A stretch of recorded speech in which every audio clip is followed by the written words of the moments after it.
ഇത് നീലേശ്വരം പുതുക്കയിലില്ല പെരുങ്കളിയാട്ട മഹോത്സവം. അപ്പം ഇതെന്ന് പറയുമ്പം 8, 9, 10, 11 തീയതിയിലാണുള്ളത്. ഇപ്പം നടന്നുകൊണ്ടിരിക്കുവാണ്. അപ്പം എന്ന് പറയുമ്പം ഇതിലെന്ന് പറയുമ്പം ഇത് 19 കൊല്ലത്തിന് ശേഷം നടക്കുന്ന തെയ്യമാണ്. അപ്പം രാവിലെ ഉച്ചയ്ക്ക് തെയ്യം ഉണ്ടാവും. അതിനുശേഷം വൈകുന്നേരം സമയത്ത് പരിപാടിയെല്ലാം ഉണ്ട്. അപ്പോൾ നമുക്ക് ഇതൊന്ന് നോക്കാം. ഞാൻ ഒരു ദിവസം പോയിട്ടുണ്ടായിന്. ഇതെന്ന് പറയുമ്പം ഈ കാണുന്ന സംഭവം എന്ന് പറയുമ്പോൾ ഡമ്മി അവിടെ ആക്കി വെച്ചതാണ്. അപ്പോൾ ഇതെല്ലാം ഡമ്മി അവിടെ ഒരു റൂമിലുണ്ടായിന്. പിന്നെ ഇത് അതിൻ്റെ കൂടെ അവിടുത്തെ ലൈറ്റും കാര്യങ്ങളെല്ലാം അപ്പം LED വെച്ചിട്ടും അങ്ങനെ ഇതെല്ലാം ചെയ്തിട്ടുണ്ട്. പിന്നെ ഈ ഏരിയയിൽ എന്ന് പറയുമ്പം ഉണ്ടായതെന്ന് വെച്ച് കഴിഞ്ഞാൽ കഥകളിയാണ്. ഞാൻ പോകുന്ന സമയത്ത് കഥകളിയും പിന്നെ നാടകവും. അതെന്ന് പറയുമ്പോൾ സ്റ്റേജ് എന്ന് പറയുമ്പം രണ്ടും തമ്മിൽ കുറേ വ്യത്യാസമുണ്ട്, കുറേ ദൂരവും കാര്യങ്ങളെല്ലാം വരുന്നുണ്ട്.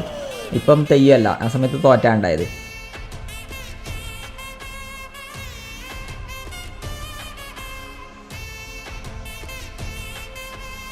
ഇത് നാടകം കാണാൻ പോകുന്ന പോക്കാണ്. അപ്പോൾ എന്ന് പറയുമ്പം ഇത്ര ദൂരം എന്ന് പറയുമ്പോൾ നിങ്ങൾക്ക് ഇത് കാണുമ്പോൾ കുറച്ച് അടുത്തായിട്ട് തോന്നും. പക്ഷേ ഞാനെന്ന് പറയുമ്പോൾ ഏകദേശം 1 കിലോമീറ്ററിന് മേലെ നടന്നു.